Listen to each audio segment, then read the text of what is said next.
दोस्तों, हम में से अधिकांश लोग ये जानना चाहते हैं कि क्या हम अपनी किस्मत खुद बना सकते हैं या नहीं।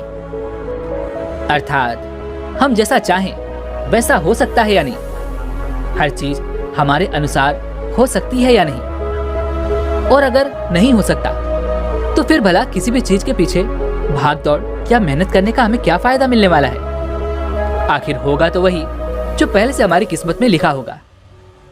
और किस्मत में क्या लिखा है ये हम में से कोई नहीं जानता। बस इतना ही है कि किस्मत से हमें भाग्य मिलता है। किसी की किस्मत अच्छी होती है तो किसी की बुरी भी होती है। जिसकी किस्मत अच्छी होती है उसे थोड़ा सा भी प्रयत्न करने पर वो सब कुछ मिल जाता है जो वह चाहता है। और वहीं पर जिसकी किस्मत खराब होती है, यदि वह लाख मेहनत भी कर ले तब भी वह उस चीज को हासिल नहीं कर पाता जिसकी उसके मन में चाहत है। लेकिन अब आपके मन में यह सवाल तो उठ रहा होगा कि आखिर हमारे साथ ऐसा क्यों होता है। हमने तो कुछ गलत भी नहीं किया, फिर किसी की किस्मत अच्छी और किसी की बुरी क्यों होती है। सबसे पहले तो आपको यह जानना जरूरी है कि इस दुनिया में दो सबसे बड़ी शक्तियां हैं। अर्थात दो सबसे बड़े सत्य हैं जिन्हें आप झुठला नहीं सकते। पहला है जन्म और दूसरी मृत्यु। यदि आपके लिए जन्म लेना अच्छी किस्मत है तो मृत्यु को प्राप्त होना बुरी किस्मत कहा जा सकता है। लेकिन शायद आप कहीं पर कुछ गलती कर रहे हैं। अगर अच्छी किस्मत यानी जन्म लेना है तो जन्म लेने के बाद ही तो सारी समस्याएं उत्पन्न होती हैं। घर में झगड़े, तरह तरह का तनाव, तरह तरह की समस्याएं, धन दौलत, मान सम्मान, पद प्रतिष्ठा और भी न जाने क्या क्या। किंतु मृत्यु के बाद ऐसा कुछ भी नहीं होता, बल्कि सब कुछ शांत हो जाता है। लेकिन वहीं पर जीवन हमें जो ज्ञान और अनुभव देता है वह ज्ञान हमें मृत्यु नहीं दे सकती। लेकिन अब यहाँ पर सबका अलग अलग नजरिया होगा। कोई यहाँ पर जन्म को अच्छा मान रहा होगा तो कोई मृत्यु को। वैसे आप यहाँ पर किसका पक्ष लेना चाहेंगे? आप मुझे कमेंट में जरूर बताइएगा। अगर आप जन्म का साथ छोड़ दें तो क्या आप मृत्यु को प्राप्त कर सकेंगे? और अगर आप मृत्यु का साथ छोड़ दें तो क्या आप कभी भी जन्म प्राप्त कर सकेंगे? नहीं ना, क्योंकि यदि आपने ऐसा किया तो यह चक्र यहीं पर समाप्त हो जाएगा। और फिर क्या अच्छा और क्या बुरा। परंतु आप इन्हें छोड़ नहीं सकते क्योंकि ये दोनों एक दूसरे से बंधे हुए हैं। दोनों चीजें हर किसी को ही मिलती हैं और दोनों ही अच्छी किस्मत द्वारा ही मिलती हैं। अब आप सोच रहे होंगे कि मैं ऐसा क्यों कह रहा हूं कि आखिर दोनों ही हमें किस्मत से मिलते हैं। चलिए मैं इसे आपको समझाने का प्रयास करता हूं। आपने अपने आसपास या फिर अपने किसी भी करीबी के साथ ये होते हुए देखा होगा। जब हमें जीवन मिलता है तब हम उस जीवन के दौरान उसकी अहमियत को समझ नहीं पाते। हम उसे यूं ही व्यर्थ के समय में गंवा देते हैं। हम अपना जीवन कभी पूरी तरह से जी ही नहीं पाते और देखते ही देखते समय समाप्त हो जाता है। अर्थात हम मृत्यु की ओर बढ़ने लगते हैं। और जब मृत्यु हमारे करीब आती है तब हमें एहसास होता है कि हमने तो अपना जीवन कभी जिया ही नहीं। उस वक्त हमारे मन में जीने की इच्छा जाग उठती है, किंतु तब तक आपका समय पूरा हो चुका होता है और फिर उस समय हमें पश्चाताप होता है। आधी अधूरी मृत्यु को जानते हुए हम मृत्यु को प्राप्त हो जाते हैं। ऐसी अवस्था में एक व्यक्ति की अच्छी किस्मत होते हुए भी वह उसके लिए बुरी बन जाती है। लेकिन सवाल तो यहाँ पर यह था कि क्या हम अपनी किस्मत को अच्छा बना सकते हैं या नहीं। तो मुझे लगता है कि आपको जवाब मिल चुका होगा। जब कोई चीज पहले से ही अच्छी है तो उसे अच्छा या बुरा हम खुद ही बनाते हैं। और वास्तविकता देखी जाए तो हम अपनी किस्मत हर रोज लिखते हैं। अर्थात जो भी हम कर्म करते हैं उसके अनुसार हमारी किस्मत या हमारा भाग्य निर्मित होने लगता है। रोज जब भी हम सुबह उठते हैं और रात को जब हम सोते हैं तो इस बीच हम जो भी करते हैं, चाहे वो कुछ भी हो, वही हमारी किस्मत लिखता है। हमारे द्वारा ही हमारी किस्मत लिखी जा रही है। अपने लिए अच्छा या बुरा लिखने वाले और कोई नहीं बल्कि आप ही हैं। लेकिन अब आपके मन में यह सवाल जरूर उठ रहा होगा कि भला मैं अपना बुरा क्यों चाहूंगा और मैं अपने लिए बुरा क्यों लिखूंगा। तो यहाँ पर समझने वाली बात यह है कि हर कोई अपना अच्छा चाहता है और वह अपनी अच्छी किस्मत ही लिखना चाहेगा, किंतु हमें तो इस बात का एहसास ही नहीं है कि हम कुछ लिख भी रहे हैं, अर्थात हम अपनी किस्मत भी बना रहे हैं, जिसमें अच्छा या बुरा इसका हमें कोई एहसास नहीं है। जब हम कुछ गलत कर जाते हैं तो उसके बाद हमें एहसास होता है कि हमने तो कुछ गलत कर दिया, और वहीं पर यदि आप कुछ अच्छा कर जाते हैं तो आपको खुद पर गर्व महसूस होता है, आप खुशी महसूस कर पाते हैं। वहीं पर यदि कुछ बुरा हो तो आपको पछतावा भी महसूस होता है, बुरा लगता है। लेकिन ये दोनों कार्य करते समय हमें कुछ भी पता नहीं होता, बस हम कार्य कर देते हैं और बाद में हमें इसका एहसास होता है कि वह कार्य हमने अच्छा किया या बुरा। अब आप इतना तो समझ चुके होंगे कि आपकी अपनी किस्मत किसी दूसरे के हाथों में नहीं बल्कि आपके हाथों में ही है। सब कुछ आप ही के अनुसार तो हो रहा है, जैसा आपने किया था बिल्कुल वैसा ही आपको फिर से मिल रहा है। जैसे कि अगर आपके साथ सब कुछ अच्छा होता है तो आप कहते हैं ये मेरे पुण्य कर्मों के फल है, ये तो मेरी मेहनत का नतीजा है। लेकिन वहीं पर यदि आपके साथ कुछ बुरा होता है तो आप तुरंत कहते हैं मेरी तो किस्मत ही खराब है, न जाने मैंने ऐसा क्या कर दिया था जो मेरे साथ ऐसा हो रहा है। लेकिन आप वहां पर एक चीज भूल रहे हैं कि आप अपनी कमियों पर ध्यान नहीं दे रहे, बल्कि आप अपनी कमियों को छुपाने की कोशिश कर रहे हैं, और वह भी अपनी किस्मत का सहारा लेकर। और जब कोई व्यक्ति ऐसा करता है तो वह साफ तौर पर वहां से बच निकलता है और सारा दोष किस्मत को दे देता है, क्योंकि आप यही कहना चाहते हैं कि मैंने तो सब कुछ अच्छा किया था, मैंने तो भरपूर मेहनत भी की थी, लेकिन उसके बाद भी मैं अपने लक्ष्य तक पहुंच नहीं पाया। इसमें मेरी कोई गलती नहीं, मेरी तो किस्मत ही खराब है। क्योंकि आप स्वीकार नहीं करना चाहते कि यह आपकी गलती है, और यही कारण है कि आप अपनी गलतियों को कभी देख नहीं पाते। और जब आपके साथ कुछ बुरा होता है तब आप यही कहते हैं कि जैसे ईश्वर की मर्जी, जैसी उसकी मर्जी होगी वैसा ही होगा। ये कह के आप अपने आप को असहाय कर देते हैं। अब हम कुछ नहीं करेंगे, जैसा हो रहा है बस उसकी मर्जी से होने दो। किंतु आप ये भूल जाते हैं कि जब आप इस प्रकार के विचार अपने मन में उत्पन्न करते हैं तब आपकी किस्मत आप खुद ही लिख रहे होते हैं।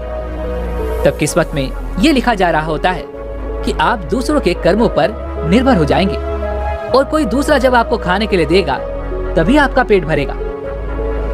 हो सकता है कि आपको मेरी बातें समझ में ना आ रही हो। चलिए इसे एक छोटी सी बौद्ध कहानी के माध्यम से समझते हैं।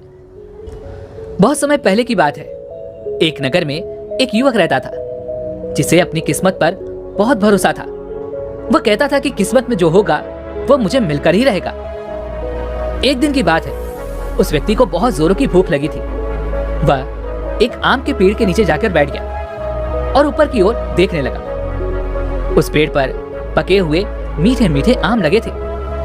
ये देखकर उसने कहा, अगर आज मेरी किस्मत पे ये आम खाने लिखे होंगे तो ये आम अवश्य ही नीचे जरूर गिरेंगे, और यदि मेरी किस्मत में ये आम खाना नहीं लिखा तो ये आम नीचे नहीं गिरेंगे।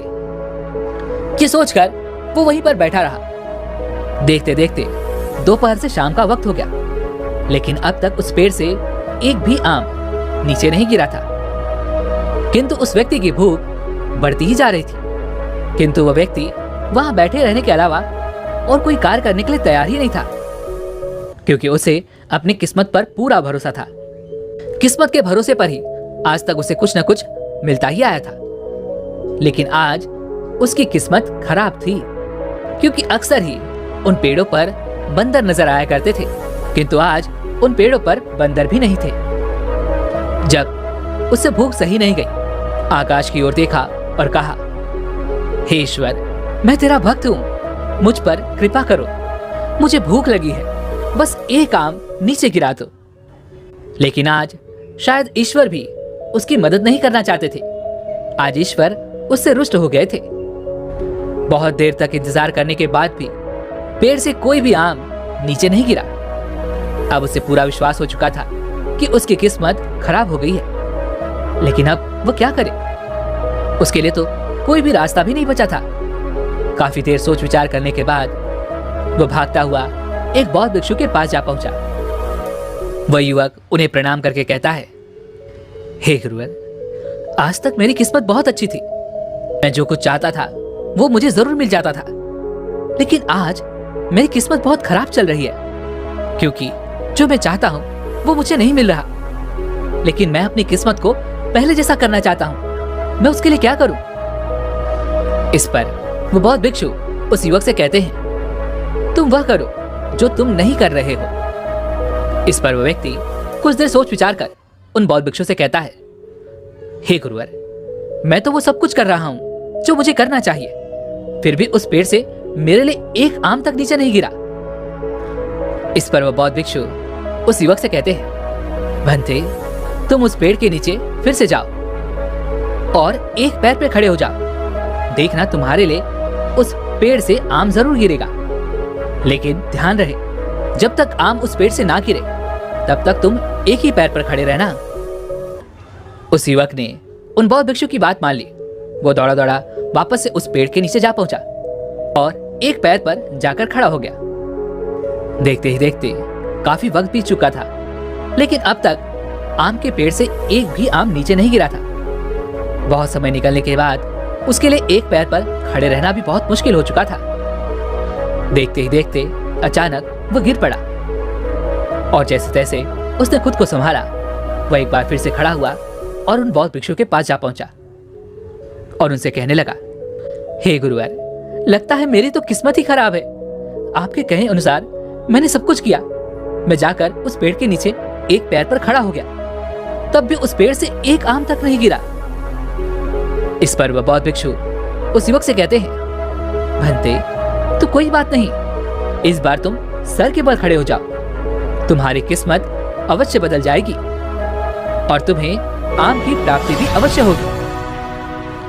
वह युवक उन बौद्ध भिक्षु की बात मान लेता है और वह एक बार फिर से उस पेड़ के नीचे सर के बल खड़ा हो जाता है। देखते ही देखते समय बीतने लगा और इस बार भी काफी देर यूं ही खड़ा रहने के बाद आम के पेड़ से एक आम तक नीचे नहीं गिरा। लेकिन उस युवक का सर बहुत जोरों से दर्द करने लगा था, जिस कारण वह अब ज्यादा देर तक यूं ही खड़ा नहीं रह सकता था। इसलिए एक बार फिर से वह अपने पैरों के बल खड़ा हुआ और दौड़ता हुआ उन बौद्ध भिक्षु के पास जा पहुंचा और उन बौद्ध भिक्षु से कहता है, हे गुरुवर, लगता है मेरी किस्मत फूट चुकी है। जैसा आपने कहा था मैंने वैसा ही किया, लेकिन अब भी मेरे लिए उस पेड़ से एक आम तक नीचे नहीं गिर रहा। हे गुरुवर, अब आप ही कोई उपाय बताइए, मैं क्या करूं? इस पर वो बौद्ध भिक्षु उस युवक से कहते हैं, कोई बात नहीं, एक काम करो, तुम वापस से उन आम के पेड़ों के पास जाओ और उन पर चढ़कर उन सभी आमों से प्रार्थना करो ताकि वह तुम्हारे लिए पेड़ से नीचे गिर जाएं, जिससे तुम्हारी किस्मत भी बदल जाएगी और तुम्हें आम की प्राप्ति भी हो जाएगी। किंतु याद रखना, जब तक आम पेड़ से ना गिरे तब तक तुम उनसे प्रार्थना करते ही रहना। उस युवक ने उन बौद्ध भिक्षु की बात मान ली। उन्हें धन्यवाद करके वह एक बार फिर से उन पेड़ों के पास जा पहुंचा और देखते देखते वह एक आम के पेड़ पर जा चढ़ा और अब उसने दोनों हाथ जोड़कर उन सभी आमों से प्रार्थना करनी शुरू कर दी ताकि वह आम जमीन पर गिर जाए, ताकि उसे आम की प्राप्ति हो सके और वह अपनी भूख मिटा सके। काफी देर तक उसने प्रार्थना की, लेकिन बहुत देर प्रार्थना करने के बाद भी जब आम पेड़ से नहीं गिरे तो वह व्यक्ति बहुत निराश हो गया। वो दोबारा पेड़ से नीचे उतरा और फिर से उन बौद्ध भिक्षु के पास जा पहुंचा और फिर उन बौद्ध भिक्षु से कहता है, हे गुरुवर, आपने जैसा कहा था मैंने वैसा ही किया, लेकिन मुझे नहीं लगता कि अब मेरी किस्मत में कोई भी सुधार होने वाला है। मेरी किस्मत अब खराब हो चुकी है, मेरी किस्मत फूट चुकी है, अब इसे कोई भी सही नहीं कर सकता। इतना कहता हुआ वो रोता हुआ आगे की ओर बढ़ने लगा। तभी उन बौद्ध भिक्षु ने उसे रोका और कहा, भंते, अगर तुम अपना सही कर्म नहीं करोगे, अपने सही कर्म पर ध्यान नहीं दोगे, तो तुम्हारी किस्मत तो क्या, तुम्हारा सब कुछ फूट जाएगा। बंदे, तुम्हें आम ही तो चाहिए और वह पेड़ पर लगे हुए हैं। तुम उस पेड़ पर चढ़ भी गए, लेकिन तुमने ये कोशिश नहीं की कि तुम उस आम को तोड़कर खा लो। इस पर वह युवक उन बौद्ध भिक्षु से कहता है, नहीं गुरुदेव, आम मेरे लिए उस पेड़ से गिरना चाहिए, तभी मैं उसे खाऊंगा। इस पर उन बौद्ध भिक्षु ने उस व्यक्ति को समझाने की बहुत कोशिश की कि यदि वह पेड़ पर चढ़ सकता है तो आम भी तोड़ सकता है और उन आमों को वह खुद भी खा सकता है और दूसरों को भी खिला सकता है। लेकिन वह व्यक्ति अपनी जिद पर अड़ा हुआ था। वह चाहता था कि आम उसके लिए स्वयं ही नीचे गिरे। इस पर बौद्ध भिक्षु उस युवक से कहते हैं, भंते, बताओ वो आम का पेड़ कहाँ है, मैं तुम्हारे साथ चलता हूँ। इतना कहने के बाद वह बौद्ध भिक्षु उस युवक के साथ उस आम के पेड़ के पास जा पहुंचे। इसके बाद उन्होंने आसपास खड़े कुछ छोटे बच्चों को अपने पास बुलाया और उनके कानों में कुछ कहा। तभी उन बच्चों ने नीचे से छोटे छोटे पत्थर उठाए और आमों पर निशाना साधना शुरू कर दिया। वह छोटे छोटे बच्चे उस पेड़ पर निशाना लगाकर बहुत से आम तोड़ रहे थे। यह देखकर वह व्यक्ति बड़ा प्रसन्न हुआ। उसे लगने लगा कि अब तो मुझे आम मिल ही जाएगा, कोई न कोई आम तो अपने आप जरूर गिरेगा और मैं उसे खा लूंगा।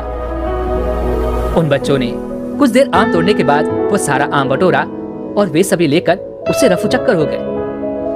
वह व्यक्ति वहां खड़ा देखता ही रह गया, लेकिन अब तक उसे एक भी आम नहीं मिला। यह देखकर वह मन ही मन रोने लगा। वह काफी निराश हो चुका था। तभी अचानक उस पेड़ से एक आम नीचे गिरा।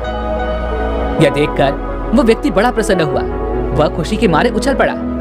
वह खुशी के मारे पागल सा हो गया और जोर जोर से चिल्लाने लगा, मेरी किस्मत वापस मेरे साथ आ गई है, मेरी किस्मत वापस अच्छी हो गई है। उसने वो आम उठाया और फटाफट खा लिया। वह बौद्ध भिक्षु वहीं पर खड़े थे।